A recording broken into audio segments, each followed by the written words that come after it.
Okay, let's unpack this GTA V story. Picture this. It's cold, tense, North Yankton, 2004. Right.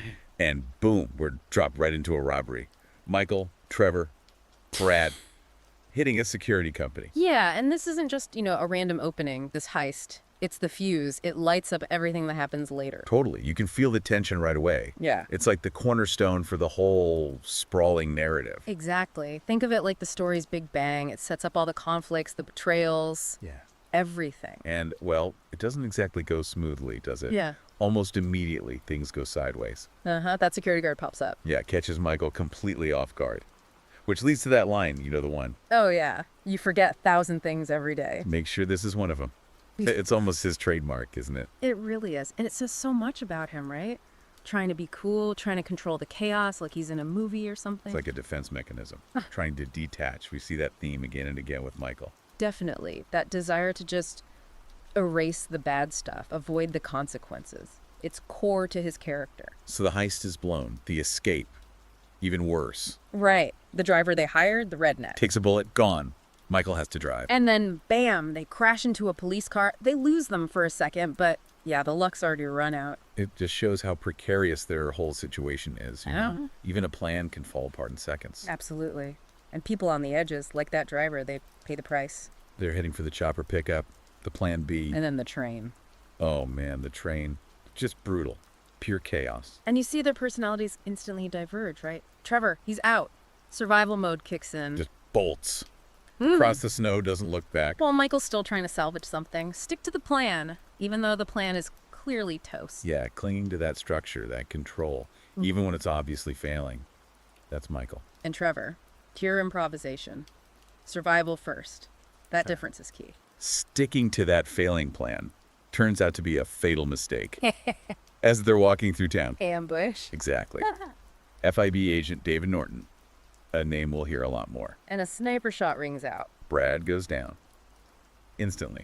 Which makes you think, how did Norton know? Right. That's the big question hanging over everything. It wasn't random. It feels like a setup. Yeah, it smells like a setup. Someone talked or someone planned this. Definitely hints at something deeper, some kind of deal already in place. So Brad's down. All hell breaks loose. Trevor just explodes, starts shooting like crazy. Pure rage and weirdly loyalty. Right. Seeing his buddy go down. Michael's hit too, urging Trevor to run, but it's too much. Yeah, they're pinned down. Trevor has to bail, disappears into the fog, thinking they're both dead.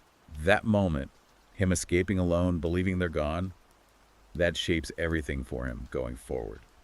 Fuels all that suspicion later. For sure. Okay, so that's the chaotic start. But then the story pulls a fast one. Right. We cut to Michael's funeral. Looks legit. Family's there, crying. But who's lurking in the background? David Norton, the FIB agent. Very suspicious. And then the reveal. We see Michael alive, watching his own funeral from a distance. Beanie, glasses, the whole disguise. He faked his death.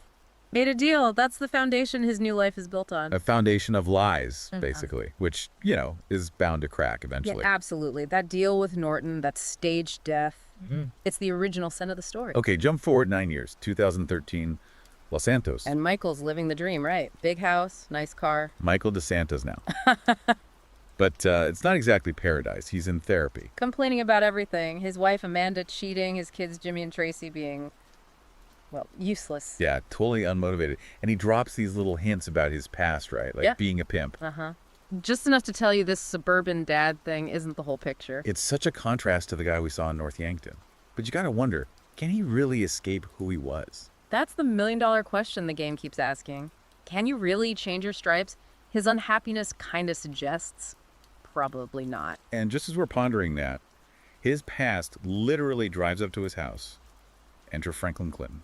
Right. We meet him and his buddy Lamar working repossession. Small-time stuff. For Simeon Yetarian, shady car dealer, premium deluxe motorsport. Yeah, they're on the bottom rung of the criminal ladder in Los Santos. A different world for Michael's mansion. But their worlds were about to collide. Simeon sends them to repo a Yetto SUV. Belonging to Jimmy DeSantis, Michael's son. Yep, at the dealership.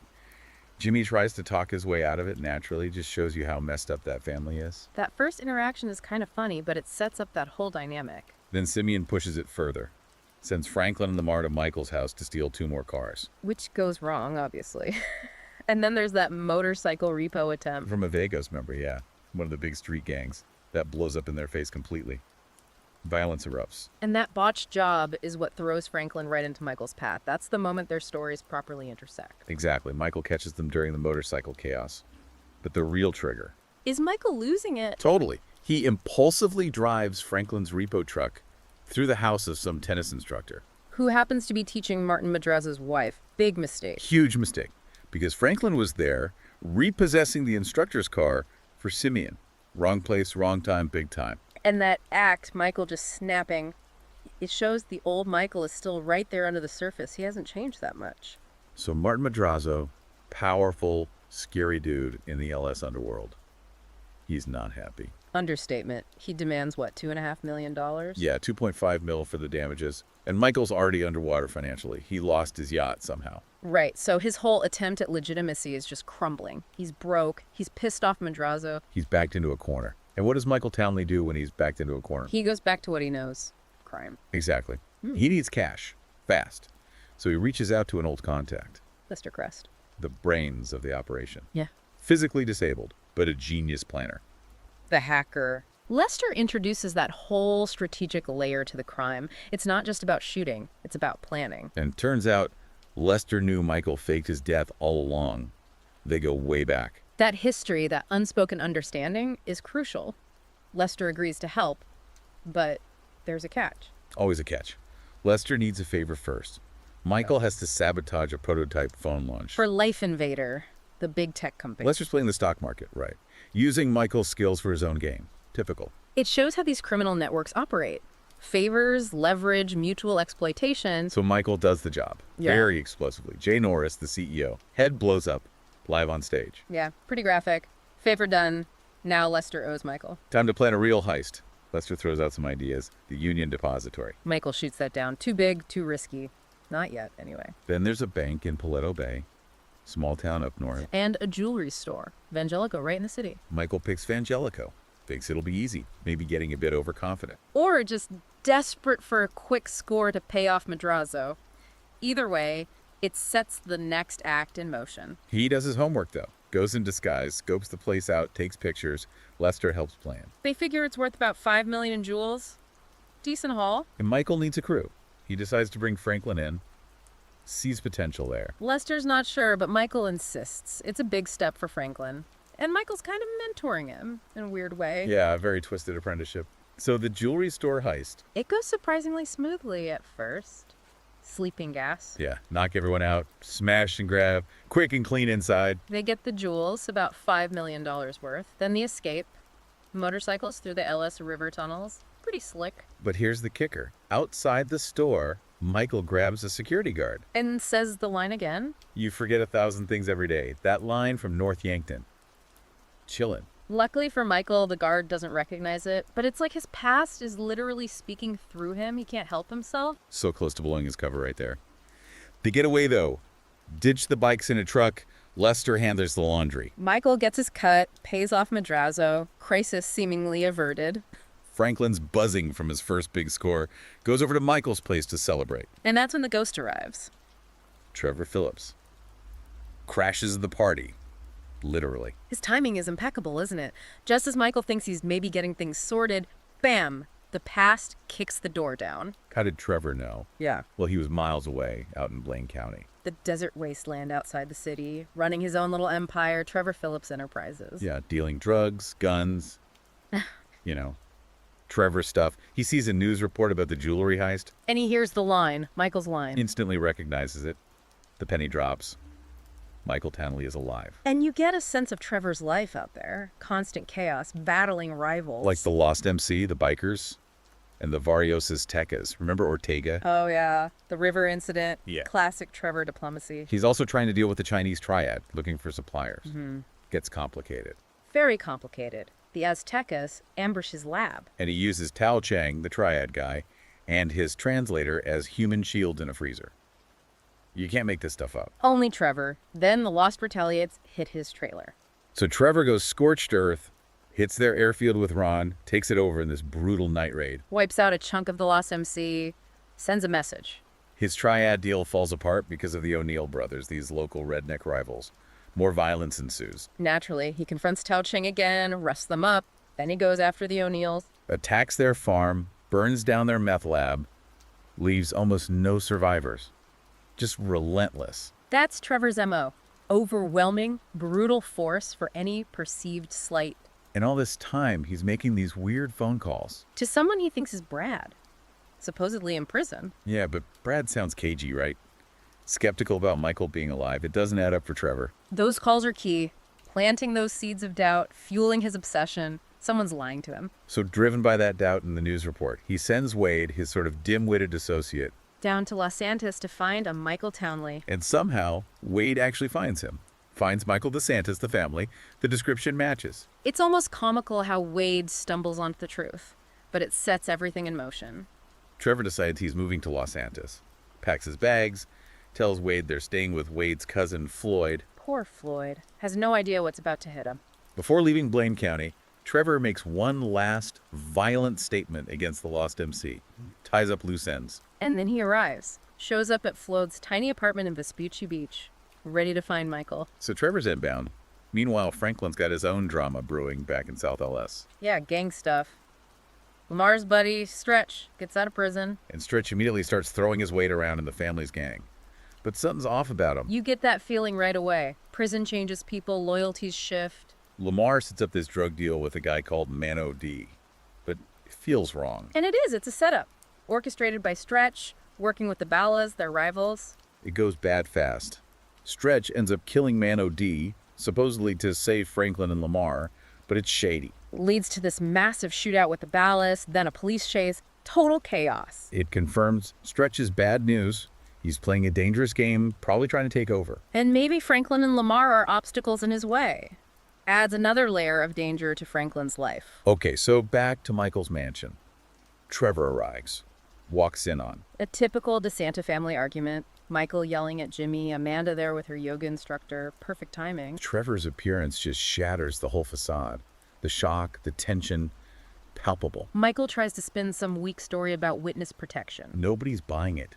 Especially not Trevor. He sees right through it. Then, to make things even more awkward, Trevor finds out about Tracy's TV debut. On Fame or Shame, that truly awful reality show. Oh, the cringe. It's almost light relief, but it also shows how messed up the family is. So Michael and Trevor, in a bizarre bonding moment, decide they have to rescue her. Which means storming the studio and terrorizing the host, Laszlo. Yeah, classic over-the-top GTA solution to a problem. It kind of reunites them in a weird, violent way. That shared chaos brings them back together, temporarily at least, but the underlying tension is still huge. Now things get really complicated. Michael feels the walls closing in, so he reaches out to FIB agent Norton. Meets him at the Galileo Observatory. Big mistake, maybe. He tells Norton that Trevor's alive, which is a major problem for Norton's tidy little arrangement. Yeah, Norton's cover story, his whole career maybe, depends on Trevor staying dead. So Norton, scrambling, brings in his boss, Steve Haynes. And Haynes is something else. Ambitious, corrupt, completely ruthless. And surprise, surprise, Haynes already knows about the deal Michael and Norton made back in '04. He has leverage. Major leverage. He basically blackmails Michael. Work for us, do our dirty work, or we expose you. Michael's trapped. His first job. Infiltrate a morgue. Find some guy named Ferdinand Karamov. Supposed terrorist ties. But the IAA, the FIB's rival agency, already nabbed Karamov. Classic government incompetence and rivalry. So Michael meets Haynes again. And his sidekick, Andreas Sanchez. New mission. Get Karamov back from the IAA. And who does Haynes force Michael to bring along? Franklin and a very unwilling Trevor. Talk about an awkward team-up. Forcing them together under duress. Recipe for disaster. It's a full-on black ops mission. Yep. Rappelling down the IAA building, grabbing Karamov, helicopter escape. Very Hollywood. But then it gets dark. Really dark. Yeah. They take Karamov somewhere and torture him for information. It's brutal. That sequence is controversial for a reason. It forces you to confront the nasty side of intelligence gathering, and Haynes is ordering it. Based on whatever Karamov coughs up under duress, they send Michael, or maybe Franklin, to assassinate someone. Tahir Javan, at a beach party.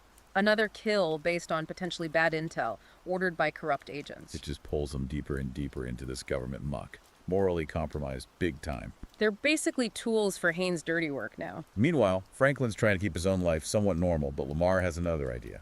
Selling drugs again? Back on Grove Street. And who decides to muscle in? Trevor, of course. Can't resist getting involved in anything illicit. He smells a rat immediately. Figures out the drugs Lamar got are fake. It's another setup. And who's behind it? Stretch, again, What? trying to get Lamar killed or arrested. Franklin's really starting to see Stretch for who he is. That loyalty theme again. Who can you trust? Increasingly, only Michael and Trevor, maybe? Which is terrifying in itself. Now Trevor gets wind of something big. Merriweather Security, the private army guys. Yeah, they're moving some serious hardware. A military-grade weapon on a cargo ship. Potentially worth $20 million. Trevor sees dollar signs, ropes in Michael and Franklin for another heist. This one feels different, though. Hitting a private military contractor, that's risky. Their plan is, well, chaotic. It involves sinking the cargo ship. Very subtle. But they managed to grab the device using a submersible. Pretty cool sequence. They think they pulled it off. Got this super weapon. Until Lester shows up, panicking. Still in his hospital gown. Yeah, he tracked them down. Tells them they have no idea what they just stole. It's huge. Maybe nuclear, maybe worse. And it was being sold to the Chinese. Stealing it could trigger, like, an international incident. Massive government crackdown. Lester basically says, put it back, NLW, or you're all beyond screwed.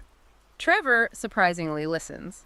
For once, the potential heat is too much, even for him. But he makes Michael promise him a big score later to make up for it. The Union Depository. So they have to sneak back and plant the device in the wreckage, make it look like an accident. Close call. Shows the scale they're operating at now. Messing with stuff way above their pay grade. And it solidifies that promise from Michael about the Union Depository. Trevor won't forget that. While all that's going down, Franklin's still doing his side hustle. Stealing fancy cars for Devin Weston. Right, the billionaire creep.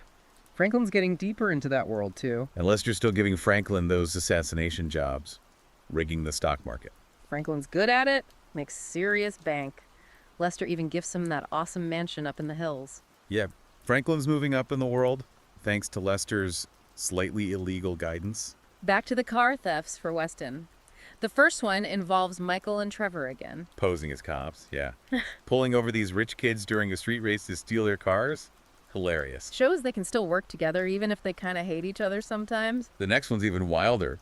Stealing a rare car from some guy named Chad Mulligan. Franklin grabs it. And Trevor's providing air support in a stolen police helicopter, guiding him through the city. Pretty elaborate operation for stealing one car. Shows Weston's resources and their skills.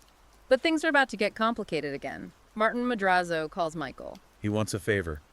Needs his cousin taken out before he can testify against him. And he wants it to look like a plane crash. Delicate work. Franklin's busy, so Michael makes the mistake of bringing Trevor along. What could possibly go wrong? Everything. Michael shoots down the plane's engine. Trevor chases the crash site on a dirt bike, makes sure there are no survivors, grabs the documents Madrazo wanted. Job done, technically. But then, Trevor being Trevor. He delivers the documents, but decides he likes Madrazo's wife, Patricia. So he kidnaps her. Just like that. Pure impulse. Zero thought for consequences. Madrazo is, understandably, incandescent with rage. Threatens to kill them both if they set foot in Los Santos again. So Michael and Trevor are forced into exile, banished to sandy shores. Trevor's old turf. Leaving Franklin behind in LS to finish the car thefts for Weston. The crew is split up again. This exile forces Michael and Trevor together in close quarters. Holding Patricia captive, it gets weird. Yeah, that whole dynamic between Trevor and Patricia is strangely compelling. Unexpected. While they're laying low, Franklin's still working for Weston, third car heist, stealing one from a movie set. Franklin even has to pretend to be an actor for a minute. More LS absurdity. Then, delivering the fourth car, he meets Molly Schultz again, Weston's assistant. And she drops that warning. Someone's watching the drop-offs. Foreshadowing. Big time. Something's not right with Weston. Then Lamar shows up, unexpectedly, during the fifth car delivery. Suspicious about what Franklin's up to. And Weston cleverly suggests Lamar help with the final car theft. Setting something up seems likely. Back in Sandy Shores, life is tense. Michael and Trevor stuck together. Patricia mediating almost. Until Franklin calls. Bad news, people asking about Trevor and LS. The O'Neill brothers. The survivors. They want revenge. Figures. Trevor doesn't leave clean trails, so another problem to deal with. The three of them have to team up again. hunt down the remaining O'Neills in the forest near Paleto Bay. They take care of business. Another loose end tied up violently shows they can still function as a unit when needed. But no rest for the wicked. The FIB calls again. Haynes and Norton. They need money. Money to fund an attack on human labs. That place the IAA is supposedly making bioweapons. It's all about agency budgets and rivalry. Haynes needs cash to make his move against the IAA. And where are they going to get cash? Oh. Michael remembers Lester's suggestion. The bank in Paleto Bay. Small town, but Trevor insists it's full of dirty money. So they scope it out again. Lester confirms the cops are heavily armed, likely corrupt. A direct assault is the only way. Means heavy armor, military weapons. No subtlety here. They steal the gear, hit the bank. Michael, Trevor, a hired gun. It's absolute mayhem. Yeah, that Paleto score sequence is intense. Full-on firefight with cops, then the military shows up. They grab about $8 million, but the escape is insane. Franklin tries a boat, gets cut off. So he improvises with a bulldozer. Crashing through everything. It's chaos.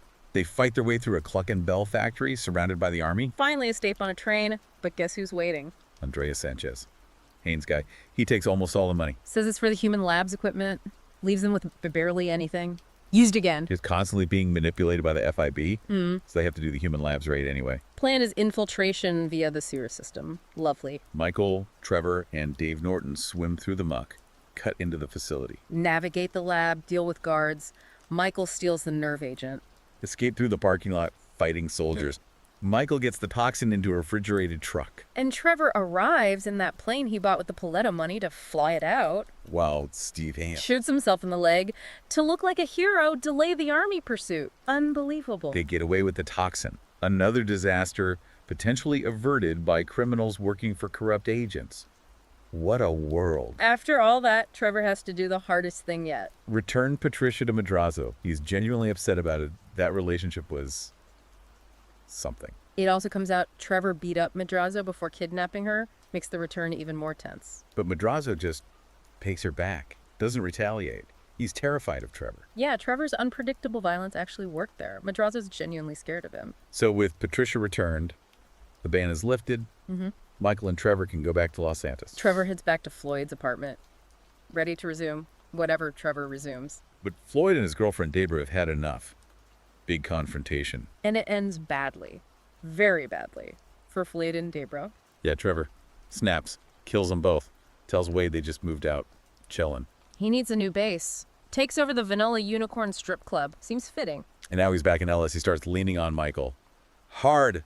Time for the big one. The Union Depository. The score Michael promised him. They bring Lester back in. Start planning the big score for real. Lester gives them options, 2 approaches. But Trevor is still fixated on Brad. Wants to break him out of prison after the heist. Michael finally has to drop the bomb. Tells Trevor he's retiring after this. Going into movies, maybe?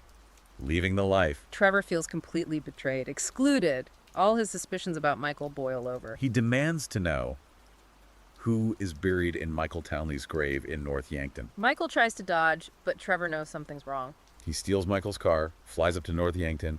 Michael has no choice but to follow. Confrontation time. At the graveyard. Snowing again. Trevor starts digging. And he finds the body. It's Brad, not Michael.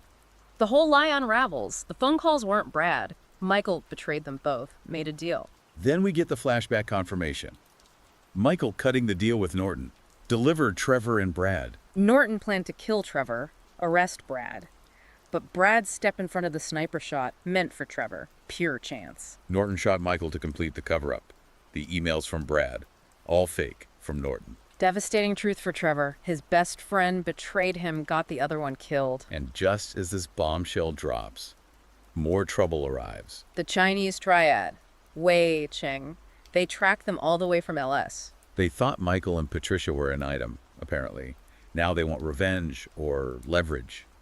Terrible timing. Gunfight erupts at the graveyard. Trevor manages to escape in the chaos. But Michael gets captured by the triad. Things just went from catastrophic to even worse. While Michael's getting snatched in North Yankton, Franklin's dealing with Devin Weston's final betrayal in LS. He does the last car heist. Lamar helps steal it, but it's a setup. Cops ambush them. Franklin escapes using the car's gadgets, Bond style, but Weston's not paying. Molly tells Franklin that Devin's investing their money, basically screwing them over. Just then, Franklin gets the call from Trevor. Michael's have been kidnapped by the Triad. Franklin immediately calls Lester. Track Michael's phone. Leads him to a meatpacking plant. Wei Chang's got Michael strung up, trying to get info. Franklin goes in, guns blazing. Massive shootout. Franklin rescues Michael. A defining moment for their friendship. And Michael finally tells Franklin the whole truth about North Yankton. Brad, the deal. Builds that trust. So Michael's back, but the FIB isn't done with him. Haynes needs one more thing. The most insane job yet. Raid the FIB headquarters itself. Steal incriminating data on Haynes and Norton. Haynes promises this is the last job. Yeah, right. Lester plans it out. 2 options again. Rooftop assault or... A fire department disguise. They go with the fire disguise. Seems safer somehow. They pull it off, get into the FIB building, plant bombs as a distraction, hack the servers, steal the data drive, including Michael's file, leverage. They finally have something to use against Haynes and Norton, but it all comes to a head immediately after. Meet up at the court center, supposedly to hand over the data, but it's an ambush. Haynes tries to have Michael arrested. Norton actually tries to defend him. Then the IAA shows up. And Andreas Sanchez reveals he's IAA investigating Haynes. Merriweather security piles in too, wanting revenge on Michael and Trevor. Total chaos. Massive shootout between FIB factions, IAA, Merriweather, everyone. Haynes kills Sanchez. Michael's trapped. Looks like it's over. But Trevor reappears. Saves Michael. His reason, only I get to kill you. Twisted loyalty to the very end. But really, he says, he needs Michael for the Union Depository heist. That's the priority. Michael agrees. So the big score is back on. They plan it with Lester. But first, some personal stuff. Michael actually reconciles with Amanda and the kids. Finds some peace before the final storm. Then Franklin gets a call. Tanisha, Lamar's ex. Lamar's in trouble. Stretch set him up again. Cornered by the ballast at a sawmill up in Paleto Bay. Franklin has to go save him. Michael and Trevor insist on coming along. One last ride together. Rescue mission. They save Lamar. Big shootout, but they get him out. Loyalty prevails. But right after, the hammer falls. Haynes and Norton corner Franklin. Demand he kill Trevor. Then Devin Weston contacts Franklin. Demands he kill Michael. Franklin's trapped. Kill Michael. Kill Trevor. Or is there another way? He chooses option C, the third way, the canon ending. He calls Lester. Lester, the mastermind, cooks up a plan. Eliminate everyone. Tie up all loose ends. They leak fake intel about the Union Depository gold being moved to a foundry. Bait for Haynes and Weston. Lamar helps set the trap. The final showdown. Michael, Franklin, Trevor ambush the corrupt FIB agents and Merriweather mercs at the foundry. It's a coordinated assault. Trevor snipes Haynes. Franklin blows up Wei Cheng's cars. Michael deals with Stretch permanently. Justice, GTA style. Then they deal with the last target. Devin Weston. Trevor kidnaps him, takes him to a cliff overlooking the ocean. All 3 of them are there. Michael, Franklin, Trevor. They push his car with him inside off the cliff. Done. In the aftermath, Dave Norton actually gets promoted. The heat dies down. Michael's file is presumably clean. Lamar's safe.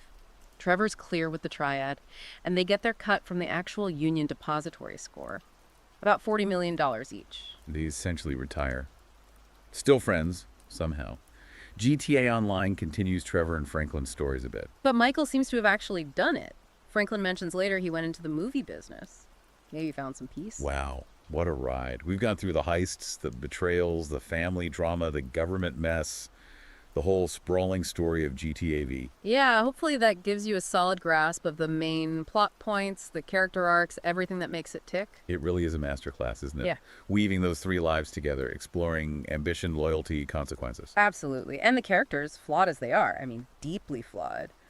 They stick with you. Michael's midlife crisis, Franklin's search for something more, Trevor's. Well, Trevor's Trevor. So what do you think about the choices they made? Especially Franklin's final choice for the third way ending. Does it feel earned? Justified? That's a great question. And for you listening, considering the chaos they caused, the lives they ruined, do you think they found any kind of redemption in the end? Or are they just survivors? Definitely something to think about. If this got you hyped to jump back into Los Santos, maybe give it another playthrough. Or explore some fan theories. There are tons out there. Yeah, let us know what you think. What parts of the story surprised you hearing it laid out like this? Any favorite moments or lingering questions? And think about this. Even though they took out Haynes, Weston, Stretch, Wei Cheng, does that kind of violence ever really end in their world? Or did they just clear the field for the next set of problems? A sobering thought to end on. Join us next time on The Deep Dive. We'll be tackling another complex story.